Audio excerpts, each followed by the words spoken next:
In this video I will give solutions to doubts of homework of 21st May.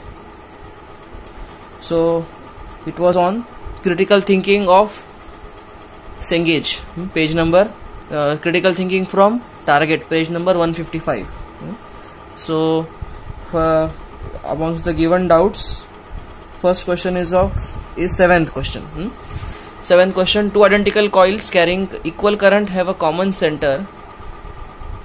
Okay, common center, but their planes are at right angles to each other. Okay, what is the ratio of the magnitude of the resultant magnetic field and the field due to coil and field due to one coil? Okay, see, one coil is like this, another coil is like this. It's like this, it's like perpendicular to each other. This is a horizontal plane and the other is in vertical plane, like this. Both coils intersect like this. This is the line of intersection if they were discs like this. अच्छा, आणि ह्यातनं current pass होतोय I, same current pass होतोय ह्यातनं. Okay, तर त्यांनी बी विचारलाय, तर बी चा formula काय असतो? Mu not I by 2R. Okay, general formula mu not I by 2R. तर समजा हा करंट असा घेतला आणि हा करंट असा घेतला, तर एकामुळे इतका असतो ना. चला आपण ह्याला B1 म्हणू आणि B1. आता ह्याच्यामुळे B1 असेल, कर्व युअर फिंगर्स, तर B1 असा जर असेल, दिस इज B1, तर आणि ही कॉइल 1 म्हणालो आणि ही कॉइल 2 म्हणालो, बी कॉइल 2, तर B2 कसा असेल? असा आहे, तर B2 असा असेल ना. आणि B2 ची पण व्हॅल्यू तीच असणार आहे. ओके, पण आता बी नेट कसं काढू मी? बी नेट या दोघांचं मॅग्निट्यूड ना, मग त्याला वेक्टोरियली ऍड केलं तर ह्याची व्हॅल्यू होती √2 mu not I by 2R. Magnitude B नेटची अशी येईल √2. दोघांची वेक्टर ऍडिशन करा आणि मग तुम्हाला रेशो त्याने विचारलाय बी नेट अपॉन या दोघांपैकी कुठला तरी एक. B1च्या मॅग्निट्यूडचा रेशो आहे हा, तो किती आहे? तो असणार √2:1. या दोघांचा रेशो घ्या तुम्ही, ह्याचा आणि ह्याचा. कळतंय? That is answer. पुढे the next question is 10th question. पुढचा आला 10th क्वेश्चन बघा. 10th question is the ratio of magnetic induction at a point along axis. Magnetic induction at a point along axis of a circular coil of radius a at distance x to a point where x tends to 0. काय problem आहे? Circular coil आहे, या circular कॉइलच्या ऍक्सिसच्या पॉइंटवर magnetic field किती आहे आणि त्या ठिकाणी असेल तर या पॉइंटला किती असेल, हा त्याने विचारलेला आहे क्वेश्चन. हे अंतर जर x असेल, तर समजा हा पॉइंट सेंटर C आहे आणि हा पॉइंट P आहे, तर मला सांगा BP किती असणार आहे? Mu not I A² upon 2A² plus x² raise to 3/2. हे आपण डिराइव्ह केलेलं आहे का? दिस इज फॉर हे काय आहे? x काय आहे? x हे अंतर आहे. This is magnetic field at any point on axis of a ring, current carrying ring. बर, हे आहे. त्यांनी काय विचारलंय? This they has to BP upon BC. त्यांनी हा रेशो विचारलाय. काय प्रॉब्लेम आहे हा? Question number 10 is there asking ratio of magnetic induction point. Okay, radius A दिलेली आहे at distance x when tends to 0, आणि x टेंड्स टू 0 ला काय येईल? हेच येईल ना, म्हणजे त्याचा सर्क्युलर कॉइलच्या सेंटरलाच होईल ना. म्हणजे BC ची व्हॅल्यू किती आहे? Mu not I by 2A, where A is radius. कळतंय का? या दोघांचा रेशो घ्या. As simple as that. हे करून दाखवू का पुढे?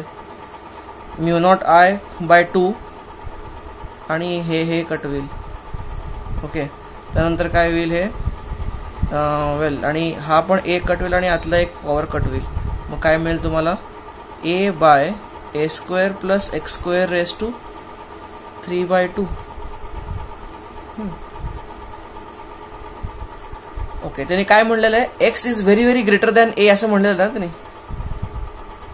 तसं जर असेल तर मी खाली काय करतो?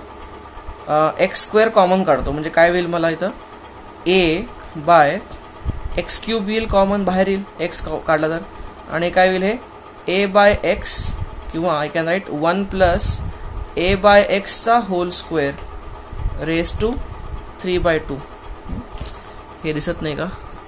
बघा, मी काय करतो, यातनं खालनं मी एक्स, यातनं एक्स स्क्वेअर हे बाहेर काढा. एक्स स्क्वेअर कॉमन बाहेर काढलं तर काय येईल? एक्स स्क्वेअरचा हे रेस टू 3/2 म्हणजे एक्स क्यूब येईल ना. एक्स क्यूब, आणि हे येईल 1 plus A square plus x square raise to 3/2 असं येईल. ओके, आता त्यांनी काय म्हणलेलं आहे? X is very very greater than A. तसं जर असेल तर this term becomes very small. This term becomes very small. आणि जर ही टर्म स्मॉल असेल तर I can use binomial expansion.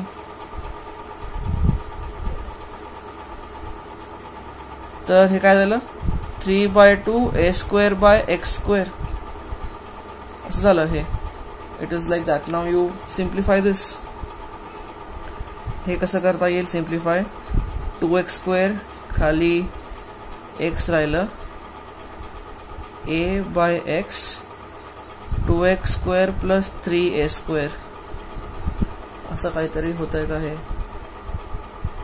हे मॅच होत नाहीये. नाही, आता काय याच्यात एक चूक झाली की हा ए आणि हा ए स्क्वेअर कट नाही होणार. हा ए स्क्वेअरच राहील आणि हा एच राहील, आणि that this will become a cube. ते मी चुकीचं कापलं, कट केलं. ए क्यूब होईल, ए क्यूब. आणि हे आता हे ऑप्शन बरोबर आज असता. दिस इज अ बेटर ऑप्शन. पण हे ऑप्शन दिलेलं नाहीये त्यांनी.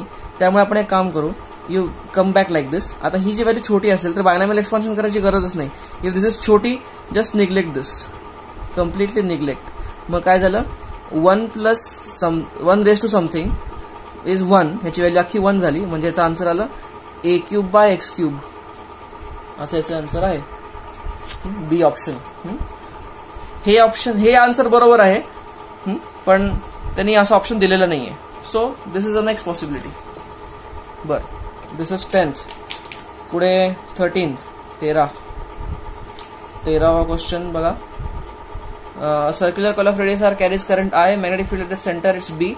At what distance from center on axis of a coil the magnetic field will be at 8? मला सांगा, कुठलाही magnetic field at on axis काय येतं? त्याचा फॉर्म्युला काय आहे? μ0 I a square by 2 a square plus x square raise to 3/2. कळतंय का? आणि हे ॲट सम डिस्टन्स हे किती असलं पाहिजे? At what distance? त्यांनी तुम्हाला एक्स विचारलेलं आहे. मॅग्नेटिक फील्ड B/8 असेल, त्यांनी एक्स विचारलेलं आहे तुम्हाला. एक्स फाइंड करायचं तुम्हाला. ओके, आणि बी काय आहे? बी सेंटरला आहे ना. सेंटरचा काय असतो? μ0 I बाय 2R. हा झाला B/8 एवढा आहे. तुम्हाला काय सॉल्व्ह करायचं? एक्स काढायचं आहे. μ0 I बाय 2, μ0 I बाय 2. आणि अच्छा, हे रेडियस R आहे ना. R स्क्वेअर घ्या, R स्क्वेअर. ए रेडियस असेल तेव्हा ए असतो, तर आर असतो. अच्छा, तर ही R आहे. Okay, you have to just play with this numbers now. 8R काय आलं हे? 8R cube is equal to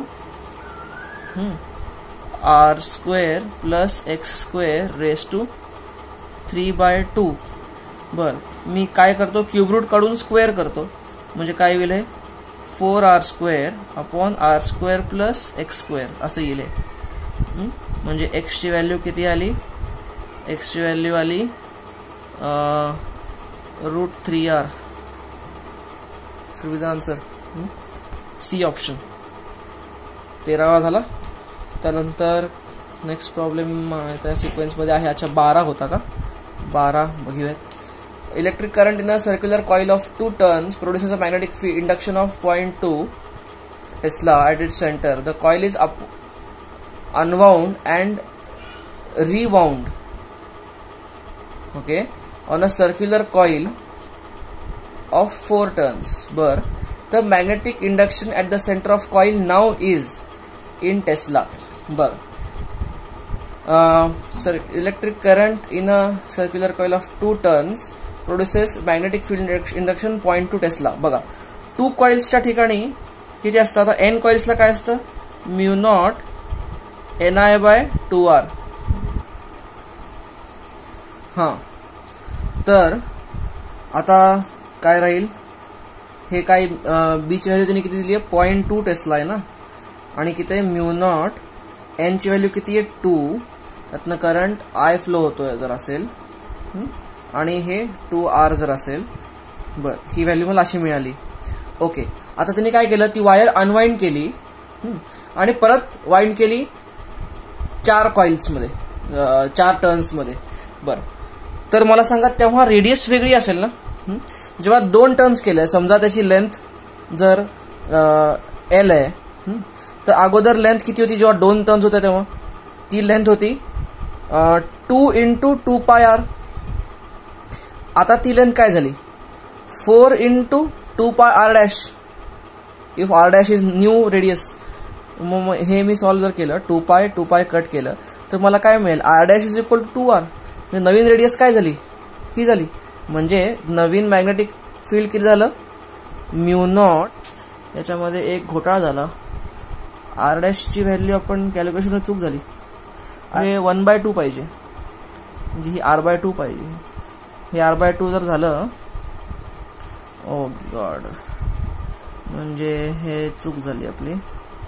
this should have been, the b' should have been mu naught I/4, कारण 4 टर्न्स आहेत, आणि हे 2 × r/2.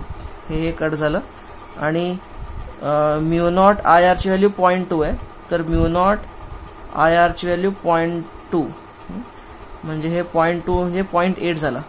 म्हणजे b' ची value 0.8 Tesla. Calculation mistake झाली 12व्या क्वेश्चनमध्ये. Look at 12th question. हां, 0.8 is the answer. 0.8 tesla. Okay, याचा 14वा प्रॉब्लेम दिलाय पुढचा. An electron and proton enters a magnetic field with equal velocities, then force experienced by proton will be more than electron.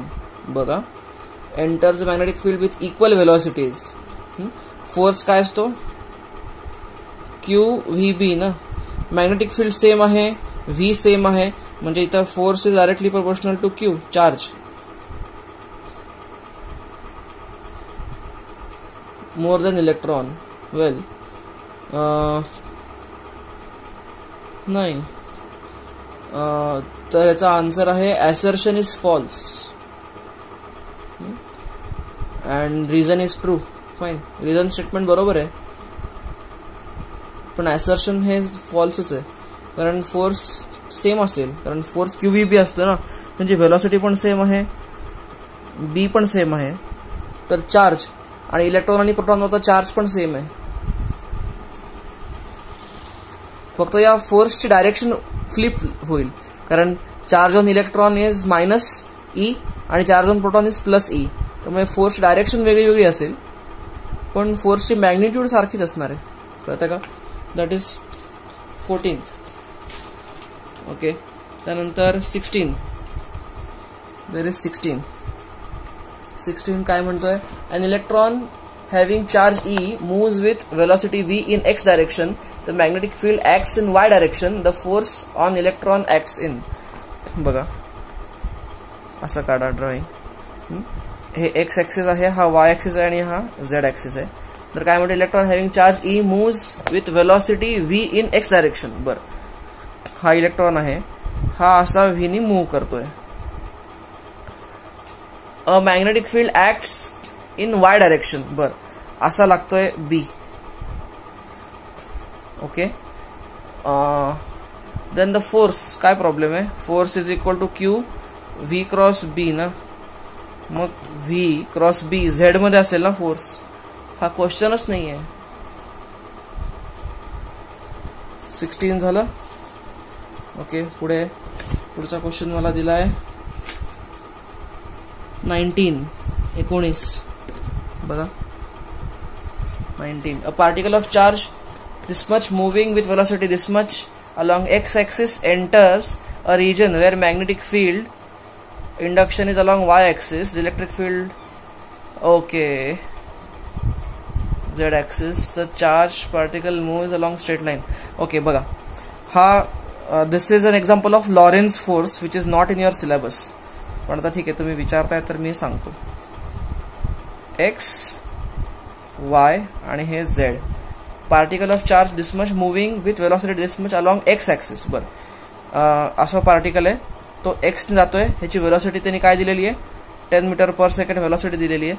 Along x axis enters a region where magnetic field induction is B is along y axis. बरं, B आहे y axis वर, along y axis, and electric field of magnitude 10⁴ volt per metre is along z negative z axis. बरं, असं electric field आहे आणि याची power आहे 10⁴ volt per metre. बरं, if the charge particle continues moving along the x axis the magnitude of B is. If the charge particle continues to move along the x axis. Okay, मला एक सांगा, सध्या V cross बी असतो ना, जो force due to magnetic, लक्षात घ्या या चार्जवर दोन प्रकारचे फोर्स लागणार, एक तर मॅग्नेटिक फोर्स लागणार आणि एक इलेक्ट्रिक फोर्स लागणार. म्हणजे ड्यू टू मॅग्नेटिक फील्ड लागणार आणि ड्यू टू इलेक्ट्रिक फील्ड लागणार. मॅग्नेटिक फील्डमुळे किती फोर्स लागतो, हा असतो QVB, हा असतो QVB, आणि हा काय असतो, हा EQ. आठवतंय इलेक्ट्रोस्टॅटिक मध्ये. ओके, आता QVB, आता ह्याच्यावर चार्ज निगेटिव्ह आहे ना, हा चार्जची व्हॅल्यू त्यांनी काय दिलेली आहे, -16 × 10⁻. दिस Q इज -16 × 10⁻−18 कूलम असं दिलेलं आहे. बरं, ओके, तर त्यांनी काय विचारलंय, जर हा पार्टिकल स्ट्रेट चाललाय, मला सांगा हा पार्टिकल या दोन फील्डमध्ये असताना सुद्धा जर स्ट्रेट चालणार असेल तर याचा एफ नेट काय पाहिजे, 0. ह्याच्यावर फोर्स 0 पाहिजे. अच्छा, आता त्यांनी काय म्हणलेलं आहे, मॅग्नेटिक फील्डमुळे फोर्स किती लागतो, व्ही क्रॉस बी, हा व्ही अलॉंग एक्स ऍक्सिस आणि क्रॉस बी, म्हणजे हा पॉझिटिव्ह एक्स ऍक्सिस आला पाहिजे, पॉझिटिव्ह झेड मध्ये आला पाहिजे मॅग्नेटिक फोर्स. पण क्यू वर निगेटिव्ह चार्ज असल्यामुळे तो फोर्स निगेटिव्ह झेडला जाईल. म्हणजे त्याच्यावर असा फोर्स लागेल, या चार्जवर मॅग्नेटिक फील्डचा फोर्स असा लागेल आणि इलेक्ट्रिक फील्डचा फोर्स असा लागेल, कारण QE असतो ना, आणि पण क्यू निगेटिव्ह असल्यामुळे अपोजिट टू E असणारे फोर्स. म्हणजे हा फोर्स किती आहे, EQ, आणि ह्याची व्हॅल्यू किती आहे, QVB असं आहे. आणि हे दोन फोर्सेस एकमेकांना बॅलन्स केले पाहिजेत, तरच हा क्यू एक्सला चालत जाईल, म्हणजे अनडेव्हिएटेडचा एक्स मध्ये जाईल. म्हणजे काय पाहिजे, EQ should be equal to QVB. आणि तुम्हाला काय पाहिजे, you have to find out B ना, B is equal to E/V, as simple as this. E ची व्हॅल्यू किती आहे, 10⁴, आणि व्हेलॉसिटी 10⁻³ टेस्ला. ओके, अच्छा, तर 10⁻³ वेबर पर मीटर स्क्वेअर. आपण हे युनिट बघणार आहोत. हे पण युनिट असतं मॅग्नेटिक फील्डचं, that we are going to study. Weber per metre square, कळतंय, दॅट इज आन्सर. त्यानंतरचा प्रॉब्लेम आला आहे 23, 23वा. Horizontal current conducting wire of length 1.1. ओके, uniform magnetic induction required to support the weight. Okay, अच्छा, the conducting wire of 0.1 meter carries a current. बर, ह्याची length आहे 0.1 मीटर, हा करंट कॅरी करतो 4 एम्पियर. बर, if mass of the wire is this much kg, 7.5 into 10 to power minus 5 kg आणि g ची value तिने 10 दिलेली आहे. The uniform magnetic induction required to support the weight of the wire. Okay okay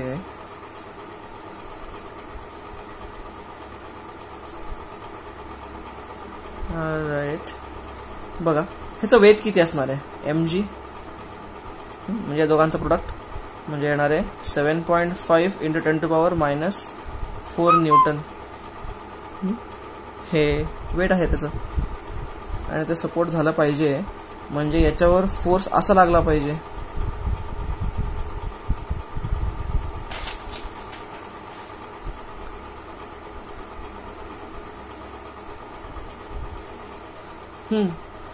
आता हे वजन जर खाली घ्यायचं नसेल तर याच्यावर फोर्स असा लागायला पाहिजे आणि तो फोर्स किती पाहिजे, एवढा फोर्स पाहिजे ना वरती. म्हणजे force is equal to ILB असतो ना, ILB फोर्स. तो फोर्स किती पाहिजे 7.5 into 10 to power minus 4 newton पाहिजे. I आहे 4, L आहे लेंथ काय दिली त्यांनी, लेंथ 0.1 मीटर आणि त्यांनी B विचारला तुम्हाला. ह्याच्यापेक्षा अजून काय सिंपल असू शकतं. So value of B is, हे सॉल्व करा, 4 ने डिवाइड करा, हे 4 दुने 8 आहे, 4 एका 4 आणि 4 4 8 32 32 3 7 28 समथिंग लाईक दिस. आणि हे 10 टू पॉवर मायनस 3 असं काय आन्सर येत आहे का. Okay 1.87 10 to power minus 3 C, option C simple. हे आहे 23. Now there is 31. पुढचा क्वेश्चन मला दिलेला आहे 31. 31 काय म्हणतो, length of wire carries a steady current. It is bent first to form a circular plane loop of 1 turn. बर, the magnetic field at center of the loop is B. The same length is now bent to give a double loop of smaller radius. The magnetic field at the center. हे केलेलं आहे. अगोदर काय आहे, B ची आपल्या original value काय, mu not I by 2R. हे आपलं ओरिजिनल फॉर्म्युला आहे. Okay, it is bent to form circular loop of 1 turn. हा म्हणजे त्याच्या अगोदर B आहे मॅग्नेटिक फील्ड ॲट सेंटर. आता काय केलं त्यांनी, सेम लेंथ. आता मी काय म्हटलं, लेंथ जर सेम असेल तर अगोदर लेंथ 2πr होती, नंतर लेंथ काय केली, डबल लूप केले ना, म्हणजे 2 इंटू 2πr' केली. म्हणजे काय केलं, r' ची व्हॅल्यू काय आली, r/2 आली. कळतंय का. ओ ओ ओ ओ ओ ओ आता ते माझ्या क्लिक झालं काय, कारण सिमिलर प्रॉब्लेम होता. बघा 21 हे r/2 आहे, तर नवीन काय राहील, B' is equal to mu naught NI ना, number of turns, 2 turns I current upon 2r' ना, पण r' ची व्हॅल्यू किती आहे, r/2 आहे. तर आता मला काय माहिती आहे, mu not I by 2R ची व्हॅल्यू B आहे. Mu not I by 2R ची व्हॅल्यू किती आहे, B आहे, म्हणजे झालं 4B. Answer B' is 4 times the B value. हे झालं 31वा क्वेश्चन. पुढे बघू. ओके 30वा पण दिलेला आहे, बघायचं राहिला. 30th question. 2 mega electron volt proton is moving perpendicular to a uniform magnetic field this much. Force on the proton is. Okay, ह्याची काय आहे energy, 2 mega plus 6 electron volt. आणि तुम्हाला काय सांगितलं रे मी की 1 electron volt is 1.6 into 10 to power minus 19 joule ना. म्हणजे आता टोटल एनर्जी किती झाली याची, एनर्जी झाली 2 into 10 to power 6 into 1.6 into 10 to power minus 19 joule. ही काय झाली, त्याची एनर्जी ती किती असते, हाफ mv². ओके हे झाली त्याची एनर्जी. ह्याच्यावरून तुम्हाला व्ही मिळेल. म्हणजे मला व्ही काय मिळाला. आता तुम्ही मास ऑफ प्रोटॉन टाका. आता मला एक्झॅक्ट बघायला लागेल. मास ऑफ प्रोटॉन तुम्हाला माहिती आहे. तुम्हाला यातनं मास ऑफ प्रोटॉन माहिती आहे. तुम्हाला व्ही काढता येईल का. बरं, तुम्हाला व्ही जर काढता आला तर F is equal to Q V B find force. आता तुम्हाला प्रोटॉनचा चार्ज माहिती आहे, प्रोटॉनचा तुम्हाला वेलॉसिटी माहिती आहे आणि बी माहिती आहे. मी तुम्हाला एक काय सांगतो हिंट, हे पूर्ण डिटेलमध्ये सॉल्व्ह करायची गरज नाही. एमपीची व्हॅल्यू इथं सबस्टिट्यूट करा आणि फक्त डिटेल सॉल्व्ह करू नका. फक्त त्याच्या गोष्टी जरा सिम्प्लिफाय करून इथं आणा आणि इथं जास्त सॉल्विंग होईल आणि त्याने तुम्ही फोर्स काढा. तर आता सारे फॉर्म्युले आहेत ना. ओके, त्यानंतर लास्ट क्वेश्चन आहे 36 बघा. अ युनिफॉर्म, अच्छा मधले सगळे आलेले आहेत क्वेश्चन, तर चांगली गोष्ट आहे. बघा 36 काय सांगतो. A uniform conducting wire ABC has a mass of 10 gram. Current of 2 ampere flows through it. The wire is kept at a uniform magnetic field 2 Tesla. The acceleration of the wire will be. Okay. बरं, मास किती आहे. 10 ग्राम आहे. मला total जर force काढता आला,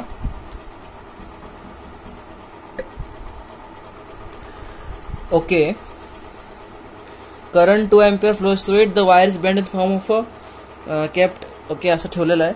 the acceleration of the wire will be. Okay, मला acceleration कसं कळेल. Acceleration is force upon mass ना. म्हणजे मला मास त्यांनी दिलेलं आहे, मला त्यांनी फक्त फोर्स काढला मी जर, तर मला ऍक्सेलरेशन काढता येईल. बरं, फोर्स कसं काढायचा. एक तर सिंपल मेथड आहे की तुम्ही काय करा, पहिल्यांदा या वरचा फोर्स काढा, त्यानंतर याचा फोर्स काढा आणि दोघांची वेक्टर एडिशन करा. पण हे करण्यापेक्षा अजून एक सिंपल मेथड काय सांगू का. बघा, असं इमॅजिन करा, या मी अजून एक 3 सेंटीमीटर लेंथची, 3 सेंटीमीटर लांबीची मी एक दोरी हे घेतली, कंडक्टर, सेम कंडक्टर घेतला आणि जर ह्याच्यावर अलगद ठेवून टाकला असा येतं. बघा, हे 4 आणि 5 म्हटलं की हे 3 होईल ना डिस्टन्स. ह्याच्यावर जर अलगद ठेवून टाकला, आता यातनं करंट किती फ्लो होणार आहे. अगोदर पण किती फ्लो होत होता, तरी दिल्या 2 एम्पियर दिलेलं ना. ओके, आणि हा बीची व्हॅल्यू दिली 2 टेस्ला. बरं, जर मी इथं अलगद हा कंडक्टर ठेवून टाकला तर यातनं पण 2 एम्पियरच फ्लो होईल. म्हणजे हा कम्प्लीट लूप होईल. आणि मला माहिती आहे कम्प्लीट लूपवर फोर्स लागतो किती. एफ ऑन कम्प्लीट लूप किती असतो, 0 असतो. याचा अर्थ काय, या आणि जर मी समजा ही हा 3 सेंटीमीटर लाईन जर फक्त अशी सेपरेट ठेवली असती आणि त्यातनं तसाच करंट पास केला असता, सेपरेट ठेवली असती, सेपरेट, नॉट विदाउट टचिंग, तर याच्यावर इंडिव्हिज्युअली किती फोर्स लागला असता. F is equal to I L cross B ना. आय एल क्रॉस बी खाली लागला असता फोर्स. म्हणजे याच्यावर फोर्स लागला तर असा आणि याची व्हॅल्यू किती असती, आय जे 2 आहे, आय आणि एल आहे 3 सेंटीमीटर म्हणलंय का त्यांनी, सेंटीमीटर म्हणलंय ना. ओके, सॉरी, आपण सेंटीमीटर घेऊ. एल आणि बीची व्हॅल्यू किती आहे, 2 टेस्ला, म्हणजे 12 न्यूटन इतका फोर्स या एकावर लागला असता. आता हे जर इथं ठेवलं आणि हे इथं ठेवल्यानंतर हा फोर्स या तिघांवर 0 व्हायला पाहिजे जर असेल आणि ह्याच्यावर इंडिव्हिज्युअली असा लागत असेल तर ह्याला 0 करायला या दोघांच्या असेंब्लीवर फोर्स असा लागायला पाहिजे आणि तो पण 12 एवढीच व्हॅल्यू फोर्स असा लागायला पाहिजे. या दोघांवरचा मिळून फोर्स म्हणजे याच्यावर लागलेला फोर्स आणि याच्यावर लागलेला फोर्स ह्याचा जर तुम्ही रिझल्टंट काढला तर तो रिझल्टंट कसा यायला पाहिजे, तो रिझल्टंट यायला पाहिजे असा. तेव्हाच हा फोर्स आणि हा फोर्स खालचा एकमेकांना बॅलन्स करतील. केव्हा, जेव्हा मी हे दोन्ही याच्यावर टच करून ठेवून टाकेल.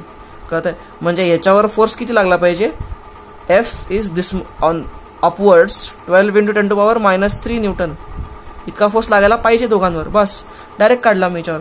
आणि A is equal to F by M 10 gram ना, म्हणजे 10⁻² kg, म्हणजे हे आलं 1.2 acceleration. 1.2 metre per second square along Y axis obviously, कारण फोर्स असाच असेल ना. 1.2 मीटर पर सेकंड स्क्वेअर असा आन्सर येणार आहे. त्याने 1.2 आन्सर दिलेला नाही एक्झॅक्टली का, 12 दिलेलं. एकदा चेक करावं लागेल की ते मिसप्रिंट तरी नाही आहे ना. ओके, त्यांनी आन्सर 12 दिलेलं आहे, मागे आन्सर 12 दिलेलं आहे, पण आन्सर 1.2 येतं. मला याच्यामध्ये कॅल्क्युलेशनमध्ये काही मिस्टेक वाटत नाही आहे. इथं तुम्ही चेक करा, असेल तर मला सांगा. हे आन्सर बरोबर आहे. Okay, that's how. So I have solved all the questions of this critical thinking.